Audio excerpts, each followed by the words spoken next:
जय माता दी, जय माँ कामाख्या, जय श्री महाकाल महाराज।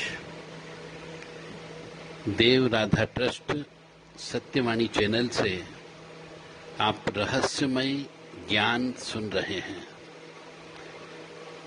ऐसा ज्ञान जो केवल आध्यात्मिक रूप से बहुत कम व्यक्तियों को उपलब्ध होता है। जिस विषय पर हम आज चर्चा करने जा रहे हैं, रहस्यमय ज्ञान, कि मनुष्य को जीवन में ऐसे कौन कौन से दोष की वजह से कष्ट की प्राप्ति होती है, वो कष्ट आज हम आपको बताने वाले हैं। और वो पाप कर्म भी बताने वाले हैं जिसकी वजह से मनुष्य को कष्ट की प्राप्ति होती है। मतलब पिछले जन्म में माता को आपने घर से निकाल दिया हो, माता का अनादरण किया हो, या इस जन्म में भी ऐसा कर दिया हो, तो माता का श्राप लगता है। अब आपको नहीं मालूम कि उसका श्राप का भयंकर परिणाम देखने को मिलता है।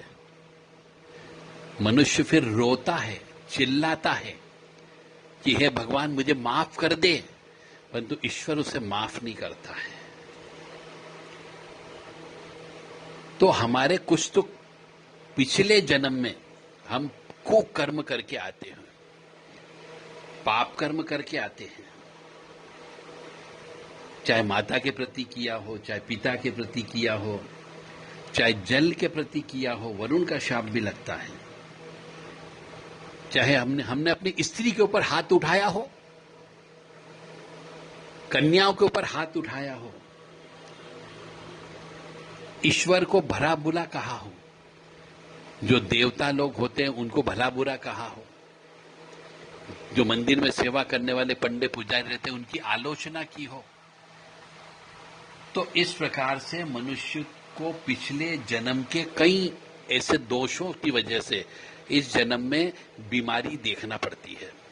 किसी को किडनी की बीमारी हो जाती, किसी को लीवर खराब हो जाता है, किसी का किडनी फेल हो जाता है, किसी के हार्ट खराब हो जाता है, कोई विकलांग हो जाता है, और तरह तरह से किसी की रीढ़ की हड्डी में प्रॉब्लम आ जाती, किसी को नसों से संबंधित बीमारी हो जाती, किसी को लकवा लग जाता है। तो ये सब क्यों लगता है? ये सब पिछले जन्म के कर्म के जो पाप कर्म होते हैं, वो जो पाप कर्मों का फल भोगने का समय आता है, तो शनि देव राहु केतु के माध्यम से आपको एक कष्ट देने का काम करता है। तो आज हम इसी चीज के ऊपर वर्णन करेंगे कि मनुष्य के जीवन में कई बार स्त्री विधवा हो जाती है, पुरुष विधुर हो जाता है, जवान लड़की मिल जाती है, जवान लड़का मर जाता है, कई बार शादी होने के बाद में लड़का मर जाता है। तो ऐसा ये सब दोष कहीं न कहीं हमारे पिछले जन्म के पाप कर्म के कर्मों के फल स्वरूप हमें इस जन्म में प्रारब्ध कर्म के रूप में भोगना पड़ते हैं। तो इसी वजह से कई बार संतान पैदा नहीं होती है, बच्चे पैदा नहीं होते हैं, और बच्चे पैदा हो जाते हैं तो लड़का पैदा नहीं होता, लड़कियां ही लड़कियां पैदा होती है। और वो लड़कियां भी कई बार शत्रु लड़की पैदा होती है, क्योंकि स्त्री ऋण रहता है, वो अपना बदला लेने के लिए आती, क्योंकि पिछले जन्म में आपने किसी स्त्री को तड़पाया होगा, स्त्री को परेशान किया होगा, स्त्री के ऊपर तंत्र विद्या की होगी, या फिर स्त्री को अपशब्दों का प्रयोग किया होगा, उस स्त्री की शादी नहीं होने दी होगी, उस स्त्री का चरित्र हनन किया होगा, उस स्त्री को धोखा दिया होगा। तो कई बार वो बेटी बन के आपके पास आ जाती है और आपकी इज्जत उछालने का काम करती, क्योंकि पिछले जन्म में आपने उसकी इज्जत उछाली थी। ऐसे बहुत से कारण हैं जिसकी वजह से हमें इस जन्म में बहुत सारे कष्ट भोगने को मिलते हैं। तो चलते हैं, एक एक करके हम कष्टों को देखते हैं कि कौन सा कष्ट किस वजह से प्राप्त होता है। सबसे पहले हम चलते हैं कि गर्भ में बच्चा मर जाना। कई बार पितृदोष की वजह से, अब पितृदोष इसलिए उत्पन्न होता है कि पिछले जन्म में हमने बड़े बुजुर्गों का अपमान किया, बड़े बुजुर्गों की संपत्ति को बेच दिया, बड़े बुजुर्गों से हमने उनकी मान सम्मान न करते हुए उनका अपमान किया है। तो यह पितृदोष बड़ा खतरनाक होता है।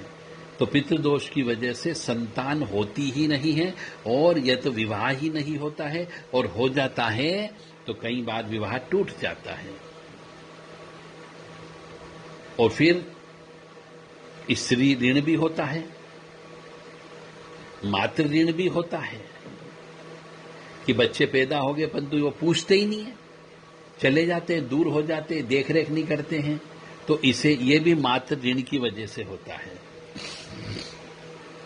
कई बार बच्चा गर्भ में आता ही नहीं है, बार बार गर्भपात हो जाता है, गर्भाशय की नली का अवरोध रहती है। फिर दूसरा विशेष श्राप जो चलता है वो चलता है हमारे कुल देवी देवता का श्राप, हमारे पितरों का श्राप चलता है, जिसको हम सर्प श्राप कहते हैं। ये सांप के बच्चे मारने की वजह से हो जाता है। पिछले जन्म में गर्भ में बच्चे को मारा हो तो उसकी वजह से हो जाता है। इस जन्म में भी गर्भ में बच्चे को मारा हो, किसी के साथ अनैतिक संबंध हमने बनाए हो, तो ये सर्प श्राप की वजह से भी बच्चे का सुख प्राप्त नहीं होता है। सांप को मारा हो, सांपों को सताया हो, सांप के बच्चों को मारा हो, तो इस वजह से सांप जो रहते हैं ये हमारे कुल देवता के रूप में या पितृ देवता के रूप में इनकी पूजा की जाती है। तो कई बार सांप काट भी लेता है, इसकी वजह से बच्चा मर जाता है। तो ये सांप उसी को काटता है जो पिछले जन्म में सांपों की हत्या करके आया हुआ होता है। फिर कई बार माता का श्राप रहता है।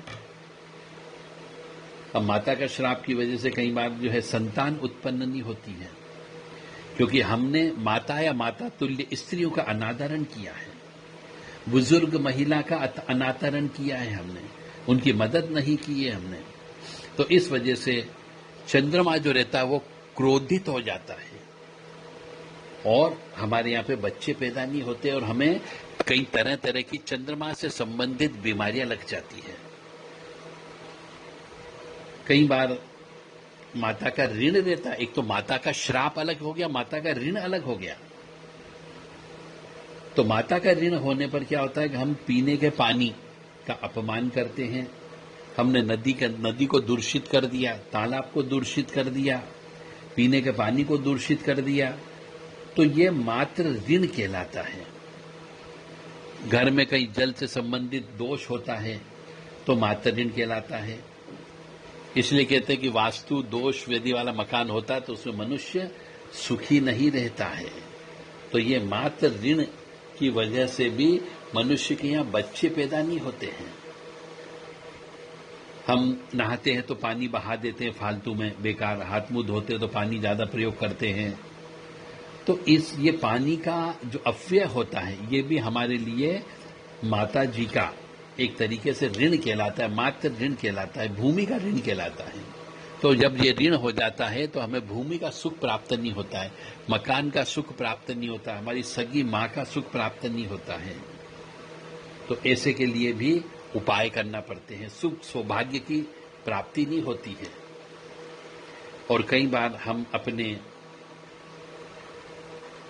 स्वयं का ऋण उत्पन्न कर लेते हैं, हम अपनी स्वयं की प्रशंसा करते हैं, अपने मुंह मियां मिट्ठू बनते हैं, हम अभिमानी हो जाते हैं, बहुत उच्च कांक्षी हो जाते हैं, हम किसी से प्रतिशोध की भावना में रहते हैं, खुद पर बड़ा घमंड करते हैं, दूसरों को अच्छी नजर से नहीं देखते हैं,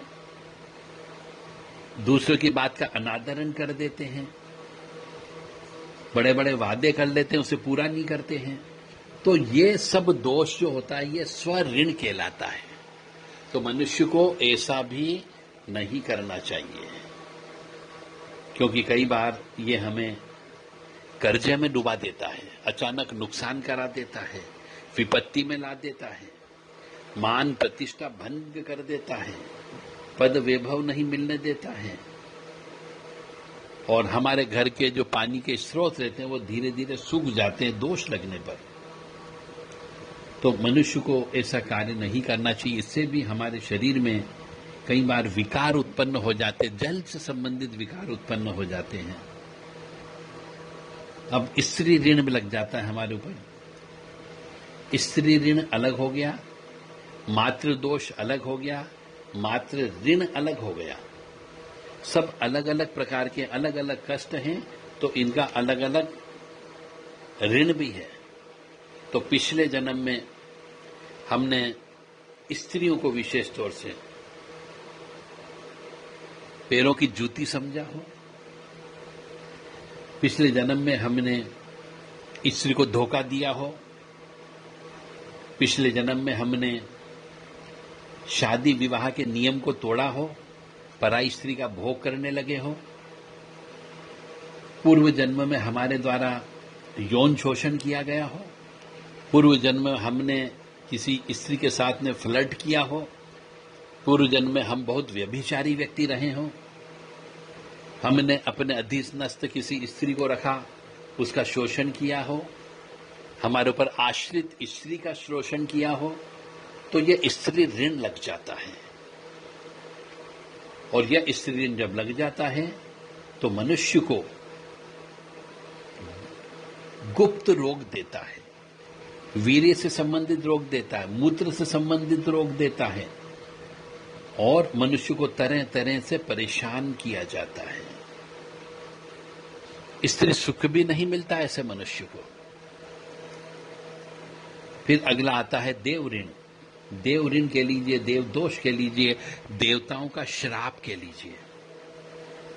अब देवताओं का श्राप का मतलब हो गया, हमने पशुओं को काटने का काम किया, पशु को मारने का काम किया, पशु को दुत्कारने का काम किया, हमने उन्हें तड़पा तड़पा करके मरने का काम कर दिया। तो ऐसा काम जिसमें आत्मा का वास था, ईश्वर का वास था, उनको हमने तड़पा तड़पा करके मारा हो, तो ऐसे में देव ऋण बन जाता है। वह देव ऋण जो है संतान सुख नहीं देता है, और संतान सुख नहीं होता तो संतान पैदा ही नहीं होती, यदि पैदा होती तो जीवित नहीं बचती, या संतान बिगड़ जाती है, या संतान दूर हो जाती है, या संतान हमेशा बिस्तर पर पड़ी रहती है, या फिर माता पिता ही हमें दूर कर देते हैं। तो इस प्रकार की जो हम कष्ट देते हैं, और कई बार आपने देखा होगा कि कुछ व्यक्तियों के ऊपर कुत्ते बहुत भौंकते हैं, तो ये उसका इंडिकेशन, एक सूचकांक है कि जिस मनुष्य के ऊपर कुत्ते ज्यादा भौंकते हों, काटते हों, गुर्राते हों, ऐसे व्यक्ति निश्चित तौर से देव ऋण से श्रापित होते हैं कि कहीं न कहीं उन्होंने पूर्व जन्म में कुत्तों को मारा पीटा है, कुत्तों को भूखा रखा है, और जीव जंतुओं को मारने का काम किया है, तो उनकी आत्मा साथ में चलती है। तो इस प्रकार से ये देव ऋण या देव दोष बन जाता है, और मनुष्य को कई बार वंशहीन भी बना देता है। तो मैं बार बार आपसे निवेदन करता हूं कि भैया, यदि पिछले जन्म में आपको नहीं मालूम है कि आपने कौन से पाप कर्म किए, तो आप अपनी जन्म पत्रिका चेक करवा सकते हो। फिर हम अपने आते हैं अनजान ऋण। कई बार अनजान ऋण का मतलब होता है हमें मालूम ही नहीं होता कि ये कोई पाप कर्म है। जैसे उदाहरण के लिए, पूर्व जन्म में आपने मित्र को धोखा दे दिया हो, मित्र के साथ धोखा, विश्वासघात किया हो, किसी अनजान व्यक्ति या अपरिचित व्यक्ति के साथ आपने छल किया हो, किसी अनजान या अपरिचित व्यक्ति को धोखा दिया हो, उनसे कोई धन हड़पा हो, आपने सरकारी कर्मचारी रहते हुए बेईमानी की हो, अपने मालिक के साथ धोखाधड़ी की हो, मालिक के साथ हिसाब किताब में गड़बड़ी की हो, यदि आपने किसी दूसरे के अनुसंधान को चुरा लिया हो, किसी दूसरे के आइडिया को चुरा लिया हो, और कई बार हम अपने जाने अनजाने में बहुत से पाप कर्म बैठते हैं जिससे किसी की आत्मा दुखने लगती है, मन दुखता है। तो ये अपराध जो है अनजान ऋण कहलाता है। इस अनजान ऋण की वजह से मनुष्य के जीवन में कष्ट की प्राप्ति होती है। और ये अनजान ऋण जो है, ये जो हम कहते हैं विश्वासघात, विशेष तौर से इसकी वजह से मनुष्य को कई प्रकार के कष्ट की प्राप्ति होती है और मनुष्य ऐसी जगह चला जाता है जहां पर उसे कष्ट ही कष्ट की प्राप्ति होती है, यानी कि शमशान, कब्रिस्तान, कूड़ा करकट, भट्टी, इस जगह मनुष्य रहने लग जाता है। घर के मुख्य दरवाजे के आसपास गंदा पानी रहने लगता हो तो समझ जाइए ये सब हमारे अनजान ऋण की वजह से होते हैं। तो अनजान ऋण की वजह से भी कई बार मनुष्य को अवसाद झेलना पड़ता है, मानसिक पागलपन झेलना पड़ता है, अकेलापन महसूस होने लग जाता है, स्त्री और बच्चे साथ नहीं देते हैं इस ऋण की वजह से। और फिर अगला ऋण आता है बहन बेटी का ऋण, क्योंकि बहन बेटी के ऋण की वजह से भी मनुष्य के जीवन में कष्ट की प्राप्ति होती है। कन्या भ्रूण हत्या हो जाती है। बहुत से लोग लड़के के चक्कर में गर्भ के अंदर कन्या आ जाती है, उसको मरवा देते हैं।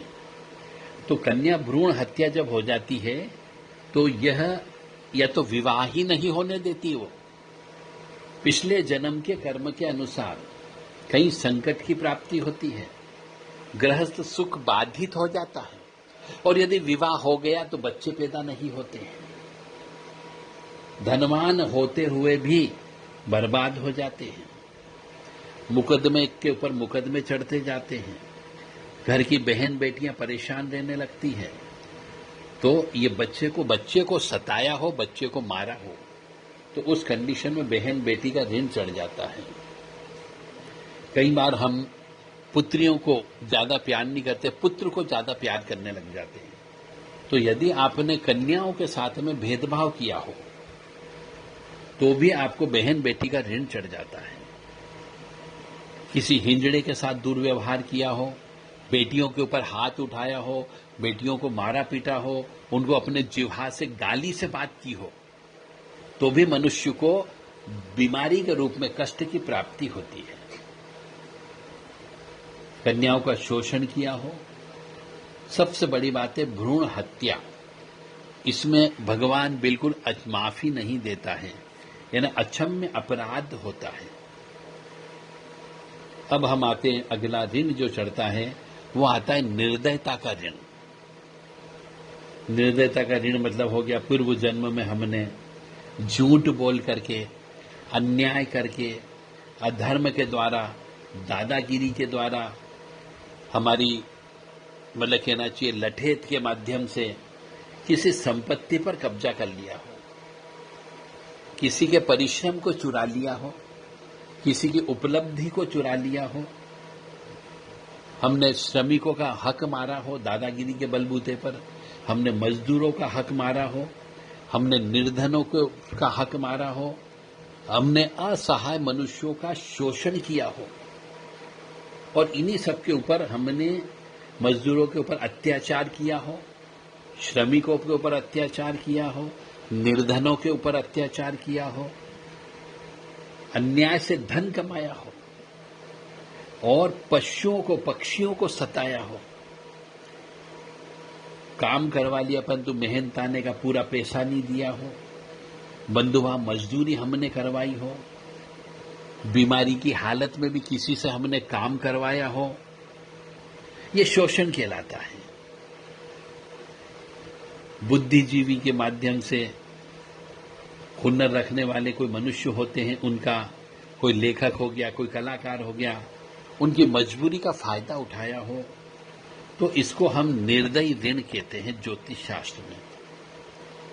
इसकी वजह से अच्छे अच्छे मनुष्यों का जब समय आता है, शनि की महादशा, राहु की अंतरदशा, केतु की प्रत्यंतर दशा में व्यवसाय चौपट हो जाता है, बच्चे बिगड़ जाते हैं, बच्चों की मृत्यु हो जाती है, कई प्रकार के संकट पे संकट उत्पन्न हो जाते हैं, विपत्ति पे विपत्ति आती जाती है, कष्ट पर कष्ट आता जाता है, बाधाओं पर बाधाएं उत्पन्न होती जाती है, असाध्य बीमारियां लग जाती है, दीर्घकालीन ऋण उत्पन्न हो जाता है और रोग लग जाते हैं, जिसकी वजह से केवल और मानसिक स्थिति उत्पन्न हो जाती है, जिसकी वजह से कहीं से भी आपको सहायता प्राप्त नहीं होती है।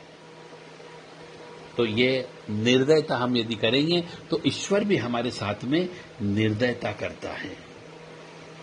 फिर आप कहोगे कि हमने तो किसी का कष्ट ही नहीं दिया। अरे पिछले जन्म का कष्ट करके आए हो, तो ये सब इस पत्रिका में देखने को मिलते हैं। यदि आप पत्रिका चेक करवाते हैं तो हम आपको लिख के दे सकते हैं कि पिछले जन्म का आपका कौन सा ऋण है और इस जन्म में उस ऋण की वजह से आपको कौन कौन से कष्ट मिलने की संभावना है। हमारा उद्देश्य है कि आप सुखी रहें, स्वस्थ रहें, प्रसन्न रहें, ईश्वर आपको यश दे, कीर्ति दे, मान सम्मान दे, क्योंकि जितनी भी बीमारियां आती है ये सब पिछले जन्म के इन पाप कर्मों की वजह से आती है, इन ऋण की वजह से आती है।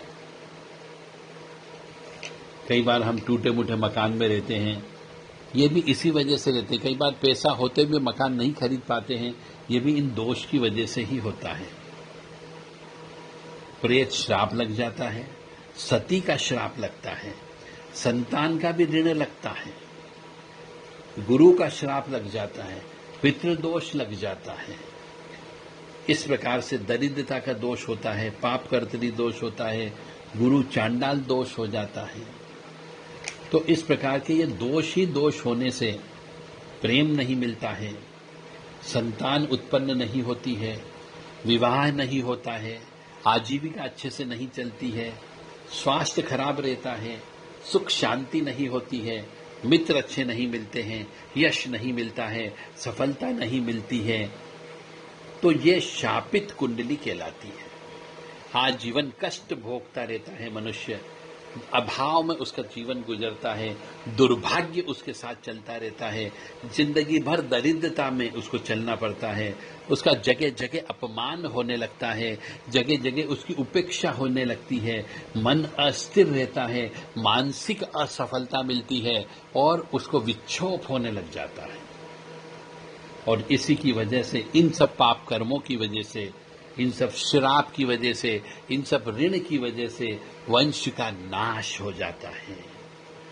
कई बार हम देखते हैं दुर्घटना में पूरा का पूरा परिवार समाप्त हो जाता है, चोर चोरी करके ले जाते हैं तो पूरा घर साफ कर जाते हैं, रोग लग जाते हैं तो रोग की वजह से संपत्ति, जमीन जायदाद, सोना चांदी सब कुछ बिक जाता है और उल्टा ऋण चल जाता है।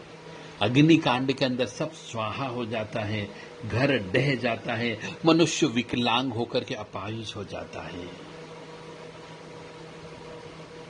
तो ये सब पिछले जन्म के पितृदोष, मातृदोष, गुरु का श्राप, माता का श्राप, पिता का श्राप, मित्र का श्राप तथा स्वयं के ऋण होते हैं, उनकी वजह से ये सब पाप कर्म है। इनके ही वजह से हमें ये सब कष्ट की प्राप्ति होती है। मानो या न मानो, यह पूर्णतः सत्य है। नहीं मानोगे तो कष्ट की प्राप्ति होगी। इसीलिए अपनी पत्रिका एक बार चेक करवा लें और इन दोषों को ज्ञात करके इनका प्रायश्चित कर्म करें, भगवान के सामने बार बार माफी मांगे।